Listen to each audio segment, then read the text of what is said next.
கிருபை என்னை தாங்கினதையா, உந்தன் சமூகம் என்னை நடத்தினதையா. நீங்க இல்லாம நான் வாழ முடியுமா? நீங்க இல்லாம நான் வாழ முடியுமா? நீங்க இல்லாம நான் வாழ முடியுமா? நீங்க இல்லாம நான் வாழ முடியுமா?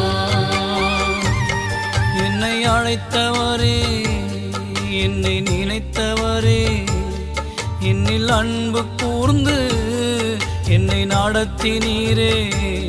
நீங்க இல்லாம நான் வாழ முடியுமா? நீங்க இல்லாம நான் வாழ முடியுமா? என்னை அழைத்தவரே, என்னை